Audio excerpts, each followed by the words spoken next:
Welcome to be bright channel. आज की इस वीडियो में हम 10th क्लास फिज़िक्स के चैप्टर नंबर 15 इलेक्ट्रोमैग्नेटिज्म के एक्सरसाइज एमसीक्यूज़ को विद कॉन्सेप्ट मार्क करेंगे। तो सबसे पहले एमसीक्यूज़ की स्टेटमेंट को रीड करते हैं। Which statement is true about the magnetic poles. अब यहाँ पर वो ये पूछता है कि एक मैग्नेटिक पोल के हवाले से जो गिवन ऑप्शन हमारे पास है या स्टेटमेंट है, इनमें से कौन सा जो स्टेटमेंट है वो दुरुस्त है, ट्रू है। ऑप्शन ए है unlike poles repel. Option B है like poles attract. Option C है magnetic pole do not effect each other.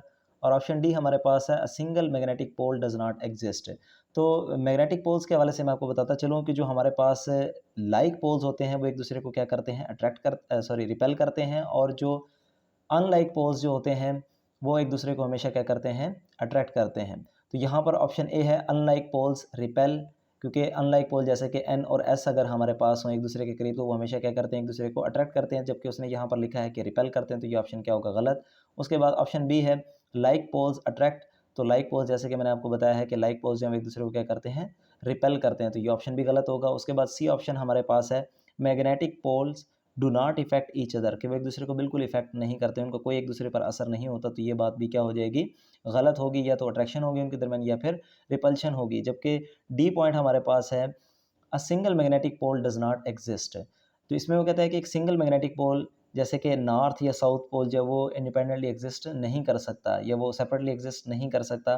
तो मैं इसके लिए आपको बता देता हूँ कि अगर हम एक मैग्नेट को तोड़ते जाएं दरमियान से, लेट्स सपोज के जिस तरीके से ये बार मैग्नेट मेरे पास है, यहाँ पर मैं डायग्राम मैंने इसकी ड्रा की है, तो इसको अगर मैं इसको दरमियान से स्प्लिट कर देता हूँ तो ये ऐसा नहीं होगा कि नॉर्थ पोल अलहदा हो जाएगा और साउथ पोल जो है वो अलहदा हो जाएगा, बल्कि ये क्या होगा, जैसे ये इसको ब्रेक किया जाएगा तो इसका एस पोल इधर डेवलप हो जाएगा, इसका एन यानी नॉर्थ पोल इधर डेवलप हो जाएगा।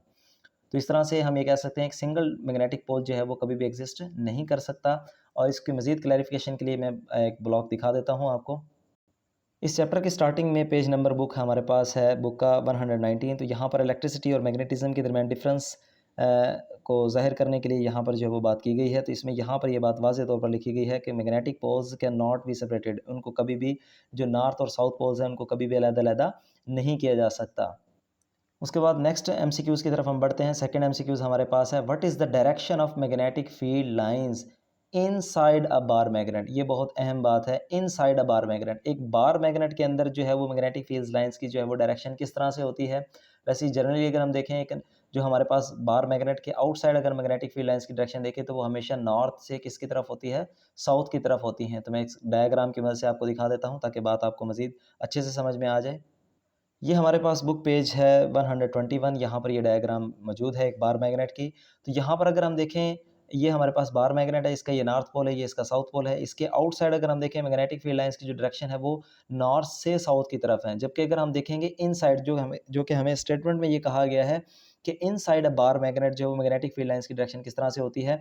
तो इनसाइड अ बार मैग्नेट अगर हम देखें, ये अगर अंदर की तरफ ट्रैवल करेगी तो इसकी डायरेक्शन किस तरह से होगी, साउथ से नॉर्थ की तरफ। तो ये चीज़ आपने जो है वो ज़हन में रखनी है। ये अक्सर बच्चे जो है वो यहाँ पर गलती करते हैं। आउटसाइड जो बार मैग्नेट की क्या होता है कि उसकी डायरेक्शन नॉर्थ से साउथ की तरफ होती है, जबकि इनसाइड अ बार मैग्नेट अगर हम देखेंगे तो वो साउथ से किसकी तरफ होगी, नॉर्थ की तरफ होगी। तो इसके लिए जो है वो ऑप्शन आप बी को मार्क करेंगे, from south pole to north pole. उसके बाद थर्ड एमसीक्यूज हमारे पास है, the presence of magnetic field can be detected by. तो यहाँ पर वो कहता है कि किसी भी जगह पर अगर हमारे पास किसी कंडक्टर जो कि करंट कैरिंग कंडक्टर है उसके इर्द गिर्द जो मैग्नेटिक फील्ड प्रोड्यूस होती है उसको हम किस डिवाइस के ज़रिए से डिटेक्ट कर सकते हैं, उसकी डायरेक्शन क्या है। तो ऑप्शन ए हमारे पास है स्मॉल मैथ से, ऑप्शन बी हमारे पास है स्टेशनरी पॉजिटिव चार्ज से, या ऑप्शन सी हमारे पास है स्टेशनरी नेगेटिव चार्ज से, या ऑप्शन डी हमारे पास है मैग्नेटिक कंपास के ज़रिए से। तो इसमें जो ऑप्शन डी हमारे पास है वो इसका राइट आंसर होगा, क्योंकि किसी भी कंडक्टर के क्रॉस जो मैग्नेटिक फील्ड डेवलप होती है उसको हम किसके ज़रिए से डिटेक्ट करते हैं, एक मैग्नेटिक कंपास के ज़रिए से। इसको मैं दिखा देता हूँ आपको। ये हमारे पास इस चैप्टर के स्टार्टिंग में ही टॉपिक है magnetic effects of steady current. तो इसमें अगर आप देखें तो यहाँ पर डायग्राम के अंदर मैग्नेटिक फील्ड लाइंस की डायरेक्शन को जानने के लिए जो है वो यहाँ पर जो है वो मैग्नेटिक कंपास को जो है वो प्लेस किया गया है। ये यहाँ पर जो मैग्नेटिक कंपास डिवाइस का इस्तेमाल किया गया है। तो इस लिहाज से हम ये कह सकते हैं कि मैग्नेटिक फील्ड लाइंस की डिटेक्शन के लिए जो है वो हम किस चीज़ का इस्तेमाल करते हैं, मैग्नेटिक कंपास का। तो इसका राइट ऑप्शन जो है वो आपने डी मार्क कर लेना है। उसके बाद फोर्थ एमसीक्यूज हमारे पास है, if the current in a wire which is placed perpendicular to the magnetic field increase the force on the wire. अब यहाँ पर वो कहते हैं कि एक करंट कैरिंग कंडक्टर हमारे पास है, करंट कैरिंग वायर हमारे पास है, जिसको प्लेस किया गया, रखा गया है perpendicular to a magnetic field. एक मैग्नेटिक फील्ड की जो है वो परपेंडिकुलर उसको रखा गया है। और उसके बाद वो कहता है कि इंक्रीज़, अगर उसके अंदर से जो करंट उस वायर के अंदर से फ्लो कर रहा है उसको अगर इंक्रीज़ किया जाए, the force on the wire, तो फोर्स ऑन द वायर जो मैग्नेटिक फोर्स उसके ऊपर एक्ट करती है, जब भी, इसके हवाले से मैं आपको बता देता हूँ, जब भी एक करंट कैरिंग कंडक्टर को एक्सटर्नल मैग्नेटिक फील्ड के अंदर प्लेस किया जाता है तो इसके ऊपर एक फोर्स एक्ट करती है। तो वो फोर्स इस लिहाज से वो कहता है कि कब, यानी अगर करंट उसके अंदर से, जो वायर के अंदर से गुजर रहा है, तो उसके बढ़ने से उस फोर्स पर क्या असर पड़ेगा, इसको डायग्राम की मदद से हम देख लेते हैं। ये डायग्राम हमारे पास मौजूद है, पेज नंबर 122 है बुक का। अब यहाँ पर ये हमारे पास एक्सटर्नल मैग्नेटिक फील्ड है, इसके दरमियान ये एक जो है वो वायर या कंडक्टर जो है वो रखी गई है यहाँ पर। और इसके अंदर अगर वो कहता है कि जब भी किसी एक करंट कैरिंग कंडक्टर को हम एक्सटर्नल मैग्नेटिक फील्ड, जैसे कि यहाँ पर हमारे पास एन और एस एक मैग्नेटिक फील्ड प्रोवाइड कर रहे हैं, जो मैग्नेटिक पोल्स हैं, तो इसके ऊपर जब भी इसको एक करंट कैरिंग कंडक्टर को एक्सटर्नल मैग्नेटिक फील्ड के अंदर रखा जाता है तो इसके ऊपर एक फोर्स एक्ट करती है। तो वो फोर्स जो है इस स्टेटमेंट के मुताबिक, कि जब हमें ये कहा गया है कि इस वायर के अंदर से करंट की मिकदार को बढ़ा दिया गया है तो इस फोर्स पे क्या असर पड़ेगा, तो इसके हवाले से मैं आपको दिखा देता हूँ। ये टॉपिक हमारे पास है पेज नंबर 121 के ऊपर, force on a current carrying conductor place in a magnetic field. इसी टॉपिक के अगर हम फर्दर आगे एक्सप्लेनेशन के अंदर अगर हम देखें तो एंड में हमारे पास जो इसकी कंक्लूजन है नेक्स्ट पेज पर, तो यहाँ पर ये बात जो है वो वाज़े तौर पर लिखी गई है, the force is increase, force जो है वो बढ़ जाएगी कब, the current in the wire is increase, अगर करंट जो वायर के अंदर से फ्लो कर रहा है उसकी मिकदार को अगर हम बढ़ा दें तो फोर्स क्या हो जाएगी, उस पर जो लगने वाली जो फोर्स है, मैग्नेटिक फोर्स, उसकी वैल्यू क्या हो जाएगी, ज़्यादा हो जाएगी। तो इस लिहाज से जो है वो हमारे पास जो इसका राइट आंसर बनेगा वो ऑप्शन जो है वो ए होगा, जिसको आप मार्क करेंगे कि फोर्स की वैल्यू जो है वो क्या हो जाएगी, इंक्रीज़ हो जाएगी। उसके बाद हमारे पास है DC motor converts. Basically motor एक ऐसी डिवाइस को कहा जाता है जो कि इलेक्ट्रिकल एनर्जी को किस में कन्वर्ट करती है, मैकेनिकल एनर्जी के अंदर कन्वर्ट करती है। तो ये इंतहाई आसान जो है वो एमसीक्यूज़ है, तो इसमें मैं आपको बता देता हूँ कि ऑप्शन सी जो है वो इसका क्या है, आंसर है, राइट आंसर है, कि ये इलेक्ट्रिकल एनर्जी को किस में कन्वर्ट करती है, मैकेनिकल एनर्जी के अंदर जो है वो कन्वर्ट करती है। तो इसको आपने मार्क कर लेना है।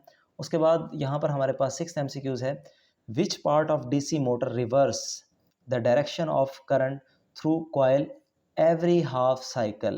अब यहाँ पर वो ये कहता है कि हमारे पास डीसी मोटर के अंदर ऐसी कौन सा जो है उसका पार्ट है जो कि हर हाफ साइकिल के बाद जो है उसके अंदर करंट की डायरेक्शन को रिवर्स कर देता है।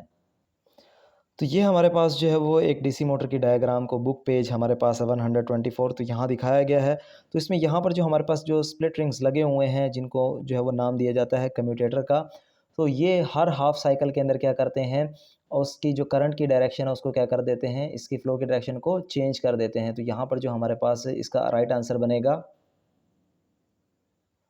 वो ऑप्शन बी होगा, जिसको आप मार्क करेंगे, द कम्यूटेटर।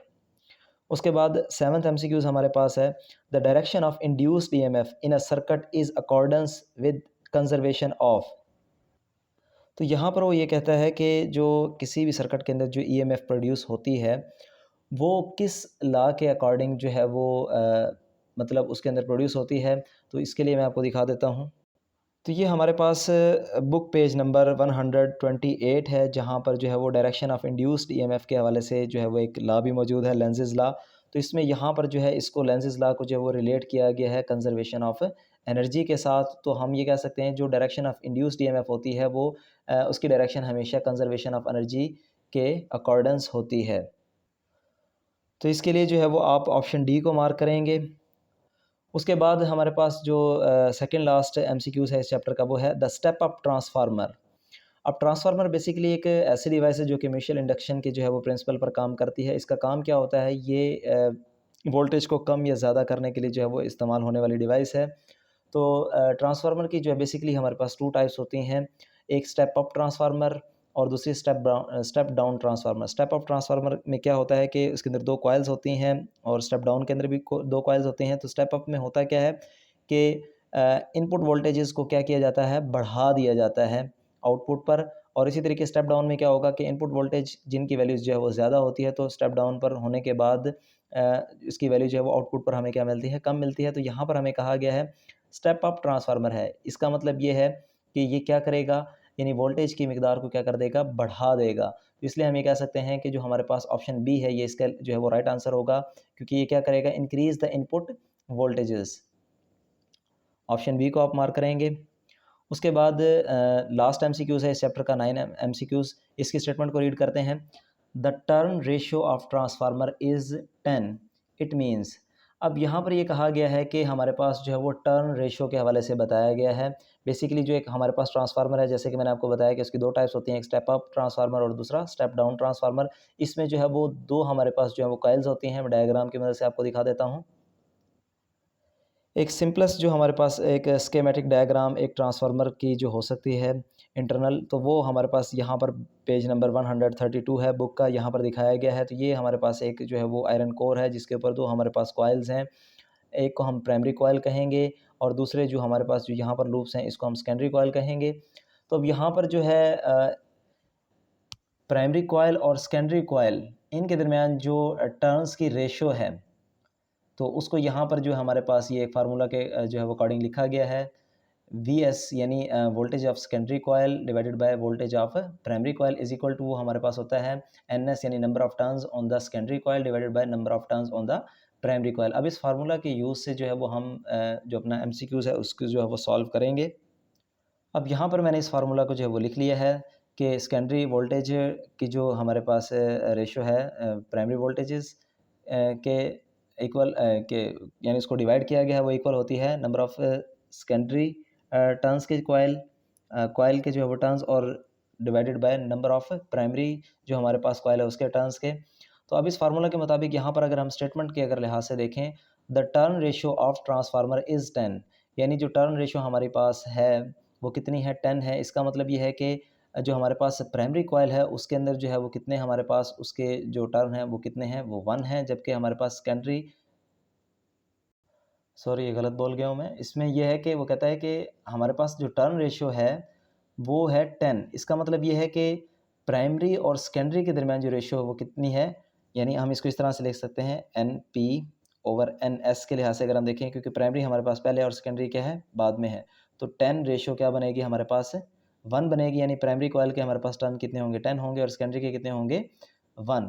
तो अब इस फार्मूला के अंदर अगर इस वैल्यू को अगर हम पुट करें तो वो कुछ इस तरह से होगी, नंबर ऑफ सेकेंडरी जो टर्न हमारे पास है वो 1 है, और प्राइमरी टर्न हमारे पास कितने हैं, 10। तो अब इसके मुताबिक अगर हम देखें तो इसको हम जो है इक्वल लिख सकते हैं। इसको मैं दोबारा से नीट करके लिख देता हूँ साइड पर। V S over V P is equal to हमारे पास होगा 1/10। अब ये जो वी पी है अगर हम इसको दूसरी तरफ ले जाएं तो हमारे पास इक्वल आ जाएगा V S is equal to V P divided by 10। तो इस लिहाज से जो हमारा राइट आंसर बनेगा वो क्या होगा, ऑप्शन डी होगा। V S is equal to हमारे पास होगा वी पी डिवाइड बाय 10। तो ऑप्शन डी को जो है वो आप मार्क करेंगे। उम्मीद है आज की वीडियो जो है वो आपको पसंद आई होगी। अगर आपको मेरी वीडियो पसंद आई है तो मैं आपसे गुजारिश करूंगा कि काइंडली मेरी वीडियो को लाइक करें, मेरे चैनल को सब्सक्राइब करें और ज़्यादा से ज़्यादा लोगों तक शेयर करें। Thank you.